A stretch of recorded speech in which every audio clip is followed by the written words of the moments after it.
ઓમ શ્રી ગણેશાય નમઃ. જય શ્રી કૃષ્ણ મિત્રો. આજની વાર્તા છે શિવ ભક્ત ચકલીની વાર્તા છે. મિત્રો, આ એક ચકલીની પતિ પત્નીની જોડી છે. આ એની વાર્તા છે અને આ સત્ય ઘટના છે, સત્ય વાર્તા છે. આનું મંદિર પણ છે. આ તમે બધું આ વિડીયોમાં સાંભળશો તો તમે આ ચકલીની શિવ ભક્તિ કેવી છે તે તમને જાણવા મળશે. માટે આ વાર્તા પૂરી સાંભળજો. વૈરાગી બને તો જગત છૂટે, સંન્યાસી બને તો છૂટે તન. મહાકાલથી પ્રેમ થઈ જાય તો છૂટે આત્માના બધા જ બંધન. ચકલીની શિવ ભક્તિ અને ચકલીવાળા ડોશીમાની આ વાર્તા સત્ય ઘટનાની વાર્તા છે. તમને બધાને હું સંભળાવવા માંગુ છું. ચકલીવાળા ડોશીમાનું મંદિર છે જે ગુજરાતમાં સ્થિત છે. આ એક સાચી વાર્તા છે. મિત્રો, કોણ છે આ ચકલીવાળા ડોશીમા? શું છે ચકલીની વાર્તા? ચાલો સાંભળીએ અને આ વાર્તાના માધ્યમથી આપણે સાંભળશું. એક વાત બીજી મિત્રો, જો તમે આ વાર્તા સાંભળી રહ્યા છો તો પૂરી સાંભળજો. આ વાર્તાને અડધી અધૂરી મૂકીને જવાની ભૂલ ન કરતા, કારણ કે આ પવિત્ર કથાને જો અડધી છોડશો તો તમને પાપ પણ લાગી શકે છે. માટે આ કથાને પૂરી સાંભળજો. જો તમે શિવ ભક્ત છો તો ભોળાનાથનો અનાદર ન કરતા. વાર્તા સાંભળતા પહેલા મારી ચેનલને લાઈક, સબસ્ક્રાઈબ અને શેર જરૂર કરી દેજો અને ભગવાનનું નામ કમેન્ટ બોક્સમાં જરૂર લખજો.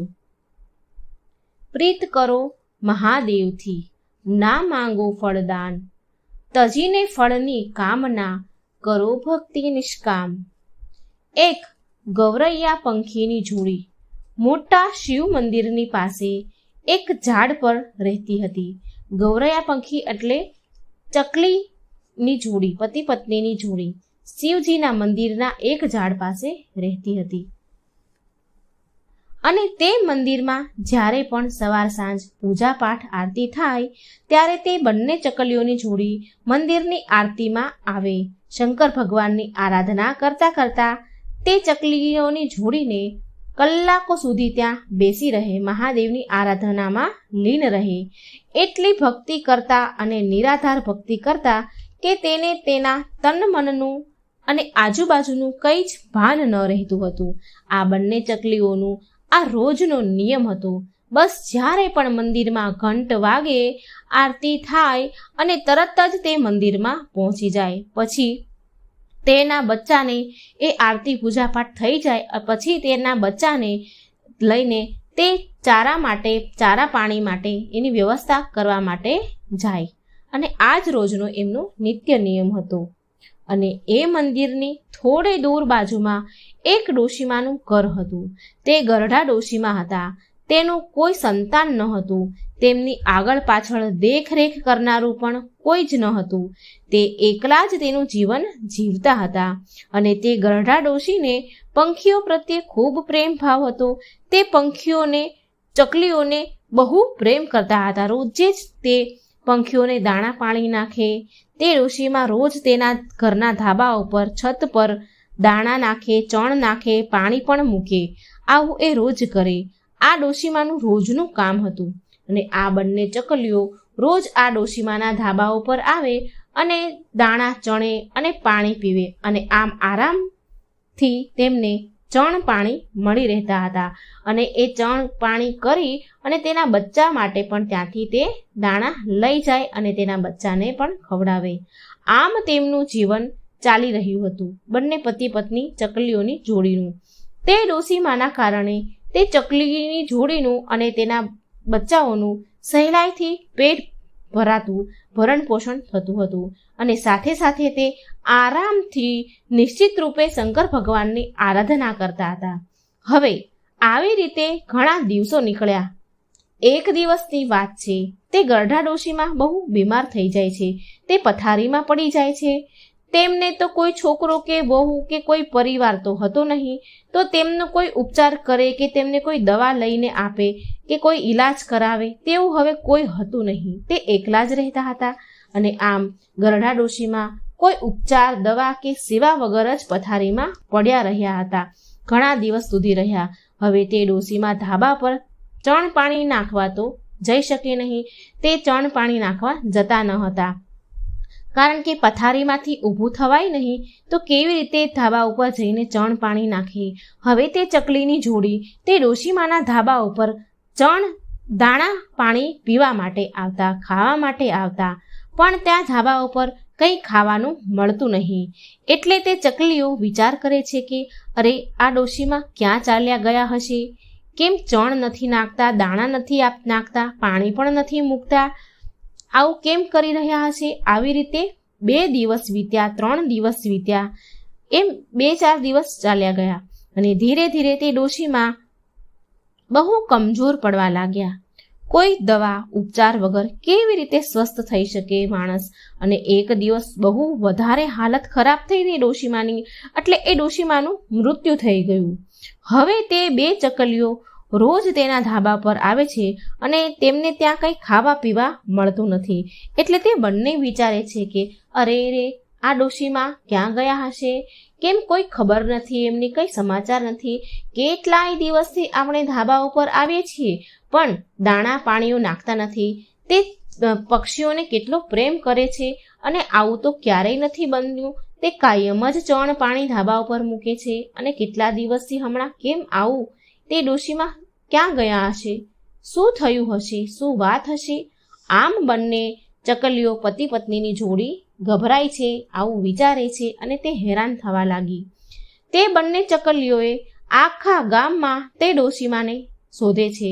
અહીંયા શોધે, ત્યાં શોધે, બધી જ જગ્યાએ તે ડોશીમાને શોધી વળે છે, પણ તેમને તે ડોશીમાં મળતા નથી. શોધતા શોધતા તે થાકી જાય છે. એટલે તે ચકલી ગૌરૈયા, એમનું નામ હતું, તે ચકલી ગૌરૈયા તેના પતિને કહે છે કે સ્વામી, આ ડોશીમાના કોઈ સમાચાર નથી, તે ક્યાંય મળતા પણ નથી. આ ડોશીમાં ક્યાં ચાલ્યા ગયા હશે? તે આપણને નિત્ય રોજે જ આપણને ચણ પાણી આપતા હતા અને અન્ય પક્ષીઓને પણ તે સંભાળ રાખતા હતા. તે ક્યાં ગયા હશે? આપણે કેટલા બધા તેમને શોધ્યા, કેટલા સમયથી આપણે તેને શોધીએ છીએ પણ તે મળ્યા નહીં. હવે આપણે શું કરીશું? તે ગૌરૈયા ચકલીનો પતિ કહે છે કે આપણે બધી જ જગ્યાએ તે ડોશીમાને શોધ્યા, તપાસ કરી, પણ ડોશીમાં ક્યાંય મળ્યા નહીં. પણ એક જગ્યા છે જ્યાં આપણે તેને નથી શોધ્યા, તેના પોતાના જ ઘરમાં. આપણે તેના ઘરમાં જઈને નથી જોયું. કદાચ તે બીમાર હોઈ શકે. તે બીમાર તો નહીં હોય ને? આમ વિચારીને તે પતિ પત્ની ચકલીઓ તે ડોશીમાના ઘરે જાય છે અને જ્યારે ઘરમાં અંદર જઈને જુએ છે તો ડોશીમા તેની પથારીમાં સૂતેલા હતા. તેમના શરીરમાં કોઈ હલચલ ન હતી. તેમના ચહેરા ઉપર, શરીર પર માખીઓ મણમણી રહી હતી. તે પક્ષીઓએ, તે ચકલીઓએ પાંખોને ફડફડાવીને તે ડોશીમાના શરીર ઉપરથી માખીઓ ઉડાડી. ડોશીમાને જગાડવાની ઘણી કોશિશ કરે છે તે ચકલીઓ, પણ તેના શરીરમાં કોઈ હલચલ થતી ન હતી. હવે ચકલીનો પતિ કહે છે ચકલીને કે આ ડોશીમા આ દુનિયામાં નથી રહ્યા, આ ડોશીમાનું મૃત્યુ થયું છે. આ જોઈને તે ચકલીઓ પતિ પત્નીની જોડી બહુ દુઃખી થઈ, બહુ નિરાશ થઈ. હવે તેને દાણા ચણવા માટે દૂર દૂર જવું પડતું હતું અને આમને આમ સાંજ પડી જાય અને જ્યારે રાત પડતા મંદિરનો ઘંટ વાગે, આરતી થવા લાગે એટલે ભગવાન શિવને ત્યાં તે બંને મંદિરમાં જઈ પહોંચે અને ભગવાનની ભક્તિ કરે. બંને એક પગે પર ઊભા રહીને ભગવાન શિવની નિરાધાર ભક્તિ કરવા લાગે છે. તેનું જપ કરે છે, તપ કરે છે. આમ 1 કલાક વીતી જાય, 2 કલાક વીતી જાય, ઘણો લાંબો સમય ભગવાનની ભક્તિમાં લીન થવામાં ચાલ્યો જાય. આમ ખાધા પીધા વગર જ લગાતાર ભગવાનની ભક્તિ કર્યા કરે અને આમ કરતા કરતા 1 મહિનો વીતી જાય છે. તે પંખીઓ ચકલીઓની જોડીની ભક્તિ જોઈ મહાદેવ પ્રસન્ન થયા. તે પંખીઓ ચકલીઓએ મહાદેવની ભક્તિ છોડી નહીં. સતત ભૂખ્યા તરસ્યા પણ તેમણે ભક્તિ કરી. લગાતાર શ્રદ્ધાપૂર્વક મહાદેવની ભક્તિ કરતા રહ્યા. આ પતિ પત્ની ચકલીઓની જોડીનું ભક્તિ જોઈ મહાદેવ ખૂબ પ્રસન્ન થયા અને તે ચકલીઓને દર્શન આપ્યા. તે પતિ પત્નીઓને દર્શન આપ્યા અને કહ્યું કે હે ગૌરૈયા ચકલીઓ, તમે ખૂબ મારી ભક્તિ કરી છે. ચકલીઓ, તમને શું જોઈએ છે? પંખીઓ, તમે જે માંગશો, જે વરદાન માંગશો હું આપીશ. હું તમારી ભક્તિથી ખૂબ પ્રસન્ન થયો છું. તમારી અખંડ ભક્તિથી બહુ પ્રસન્ન છું. નાના એવા જીવ હોવા છતાં પણ તમે તમારી ક્ષમતાની બહાર ભક્તિ કરી છે, માટે હું બહુ વધારે પ્રસન્ન છું. તમે જે માંગશો તે હું વરદાન આપીશ. ત્યારે એ ચકલીઓની જોડી બોલે છે કે પ્રભુ, અમારે કંઈ નથી જોઈતું. અમારે માત્ર એક જ વસ્તુ જોઈએ છે. તમે તે ગરડા ડોશીમાને, તે પુણ્યશાળી આત્માને પાછા જીવતા કરો. તમે તેને જીવનદાન આપો. બસ અમારે એ જ જોઈએ છીએ. હવે ભોળાનાથ બોલ્યા કે હે પંખીઓ, આ સૃષ્ટિનો નિયમ છે. જે મરી જાય છે તે કેવી રીતે જીવિત થાય? તે કેવી રીતે જીવતા થઈ શકે? હું સૃષ્ટિના ચક્રમાં બાધા કેવી રીતે બનું? તમે કંઈ બીજું વરદાન માંગી લો. ત્યારે તે ચકલીઓ બોલી કે નહીં નહીં પ્રભુ ભોળાનાથ, અમારે કંઈ જ નથી જોતું. અમારે બસ અમારા તે ડોશીમાને જીવતા કરો. અમારે એ ડોશીમાં જોઈએ છીએ. અમારે બીજું કંઈ ન જોઈએ. બસ અમને અમારા ગરડા ડોશીમાં અમને પાછા આપી દો. ત્યારે ભોળાનાથ બોલ્યા, એ પંખીડાઓ, હવે તે ગરડા ડોશીમાનું શરીર ગળી ગયું છે. તેમાંથી જીવડાઓ નીકળી રહ્યા છે. તેમનું શરીર સડી ગયું છે, વેર વિખેર થઈ ગયું છે. તેને કેવી રીતે હું જીવતું કરું? શરીર જ બરાબર નથી રહ્યું, તો તેમાં પ્રાણ કેવી રીતે પૂરું? છતાં પણ તે બંને પંખીઓ ભોળાનાથની આગળ હઠ કરે છે. તે પતિ પત્ની હઠ કરવા લાગે છે અને કહે છે, પ્રભુ, તમે અમને વચન આપ્યું હતું કે તમે જે માંગશો તે હું તમને આપીશ. તો પ્રભુ, તમે તમારા વચનથી ફરી રહ્યા છો. હે ભોળાનાથ, તમે તમારા વચનથી ફરી ન શકો. આમ બંને હઠ કરવા લાગ્યા કે બસ તે ડોશીમાને તમે જીવનદાન આપો. ત્યારે ભોળાનાથ કહે છે, એ પંખીઓ, હું તમારી હઠની આગળ વિવશ છું અને મારા વચન આગળ પણ હું વિવશ છું. અને આ પ્રકારે ભોળાનાથે તે ગરડા ડોશીમાના વેર વિખેલ થયેલા શરીરને સાજું કર્યું અને પછી તેમાં પ્રાણ પૂરી દીધા. હવે આ પ્રકારે તે ગરડા ડોશીમાં ફરીથી જીવતા થયા અને જીવતા થતાં જ તે ડોશીમાં જીવતા થયા એટલે તેની સામે ભોળાનાથ ઊભા હતા અને ભગવાનને જોઈને તે ડોશીમાં તો ભાવ વિભોર થઈ જાય છે. તે બહુ ખુશ થયા અને કહે છે, હે ભોળાનાથ, મારા જન્મના દુઃખ, મારા જન્મના પાપ કપાઈ ગયા, નષ્ટ થઈ ગયા તમારા દર્શન કરીને. તમે મને દર્શન આપ્યા છે. હે પ્રભુ, મેં એવા ક્યાં પુણ્ય કર્યા હતા કે તમે મને ફરી જીવનદાન આપ્યું? ત્યારે શંકર ભગવાન બોલ્યા કે ડોશીમાં, જો મેં તમને તમારા કારણે જીવનદાન નથી આપ્યું. મેં તો તમને બે પંખીઓના, બે ચકલીઓના લીધે જીવનદાન આપ્યું છે. એ બંને ચકલીઓ પતિ પત્ની છે. ચકલી પતિ પત્નીની જોડી છે. તેણે મારી નિરાધાર ભક્તિ કરી છે. દિવસ રાત અન્ન પાણી ખાધા વગર મારી ભક્તિ કરી છે. એક પગે ઊભા રહીને મારી આરાધના કરી છે. અને આ કારણે મેં તમને આશીર્વાદ આપ્યા અને તેના કારણે આજે તમે જીવતા થયા છો. તમે આ ધરતી પર છો. તે પંખીઓ કોઈ બીજા નહીં પણ ગૌરૈયા પંખી, ચકલીઓની પતિ પત્નીની જોડી તમારા ધાબા ઉપર રોજ દાણા પાણી ખાવા પીવા માટે આવે છે. તેણે મારી શ્રદ્ધાથી અખંડ ભક્તિ કરી છે અને તેના કારણે તમને જીવનદાન મળ્યું છે. અને પછી તે ગરઢા ડોશીમાએ દંડવત પ્રણામ કર્યા શંકર ભગવાનને. પછી ભોળાનાથ ત્યાંથી અંતર્ધ્યાન થઈ ગયા. પછી તે ગરઢા ડોશી ફરી તેના ધાબા પર દાણા નાખવા ગયા અને પાણી મૂકવા ગયા પંખીઓને. અને પછી તે ગૌરૈયા પંખીઓ, ચકલીઓની પતિ પત્નીની જોડી તેના ધાબા ઉપર દાણા પાણી ખાવા પીવા માટે આવ્યા. અને ત્યારે તે ગરઢા ડોશીમાએ તે ચકલીઓને કહ્યું કે એ પંખીઓ, તમે મને જીવનદાન આપ્યું છે. ભગવાન ભોળાનાથની આરાધના તમે કરી છે અને તમે તમારા માટે કંઈ ન માંગ્યું અને મારા માટે જીવનદાન માંગ્યું છે. એ પંખીઓ, હે ચકલીઓ, હું એવું ઈચ્છું છું કે તમે મારા ઘરે વસો, મારા ઘરે નિવાસ કરો અને તમે નિત્ય મારી નજર સામે, મારી આંખો સામે રહો.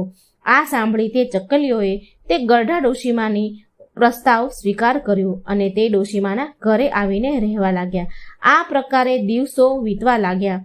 આ ગરડા ડોશીમાની ચર્ચા આ ઘટના ગામો ગામ સુધી ફેલાવા લાગી, ચર્ચા થવા લાગી. દૂર દૂર સુધી લોકો સુધી આ વાત પહોંચી કે એક ગરઢા ડોશીમાં છે જે મરીને પણ જીવતા થઈ ગયા અને તેમનામાં એક અનોખી શક્તિ આવી ગઈ છે. અને આવી રીતે તે ડોશીમાની પાસે ધીરે ધીરે લોકો તેનું દુઃખ લઈને તેની પાસે આવતા અને તેમના દુઃખનું તે કારણ બતાવતા અને તે ડોશીમાં ભગવાન ભોળાનાથનું નામ લઈ અને પૂજાપાઠ કરી આપતા અને તે લોકોનું દુઃખ દૂર થઈ જતું હતું. એટલી અલૌકિક શક્તિ તેનામાં આવી ગઈ. ધીરે ધીરે લોકો તેના પૂજાપાઠથી ઠીક થવા લાગ્યા. હવે તે ડોશીમાની ખ્યાતિ, તેની ચર્ચા દૂર દૂર સુધી વધવા લાગી અને તે ડોશીમા પાસે દૂર દૂરથી લોકો તેની પાસે ઈલાજ કરવા આવતા, તેમની તકલીફો, તેમના દુઃખ દૂર કરવા માટે આવતા અને આમને આમ તે ડોશીમા લોકોના દુઃખ દૂર કરતા ગયા. અને આમ તેમને બહુ સમય વીતી ગયો, વર્ષો થઈ જાય છે, મહિનાઓ વીતી જાય છે અને પછી તે ડોશીમા તે જ જગ્યા પર ડોશીમા એ સમાધિ લઈ લીધી. તેના જ ઘરમાં તે જ જગ્યા પર તેમણે સમાધિ લીધી અને ત્યાં એક મંદિરનું નિર્માણ થયું અને આજે એ જ સ્થાન પર તે ડોશીમાનું ભવ્ય મંદિર છે. તે મંદિર ગુજરાતમાં સ્થિત છે અને તે મંદિર ચકલીવાળા ડોશીમા ચીડિયાવાલે બુઢીમાના નામે ઓળખાય છે. તે મંદિર પર તમે ગમે ત્યારે જશો તો તમને ગૌરૈયા પક્ષી એટલે કે ચકલીઓની જોડી હંમેશા જોવા મળશે અને એ મંદિરે દૂર દૂર સુધી એ મંદિરની ખ્યાતિ વધી છે. લોકોનું એવું કહેવું છે કે કોઈ પણ તકલીફ લઈને જો કોઈ વ્યક્તિ જાય છે, શારીરિક બીમારી હોય, કોઈ રોગ હોય તો તે ત્યાં જઈને ભક્તિ કરે છે, પૂજાપાઠ કરે છે તો તેના રોગ અને દુઃખ દૂર થઈ જાય છે, મટી જાય છે. મિત્રો, તે ચકલીની જોડીઓ કેવી રીતે ભક્તિ કરી ભગવાનની અને તે ડોશીમાને જીવનદાન આપ્યું. ભોળાનાથની કૃપાથી તે ડોશીમા જીવતા થઈ ગયા અને તેણે લોકોનું કલ્યાણ કરવા લાગ્યા તે ડોશીમા. તો મિત્રો, આપણને આ કહાનીમાંથી એ શીખ મળે છે કે આપણે ક્યારે પણ કોઈ પણ બીજા ઉપર નિર્ભર ન રહેવું જોઈએ.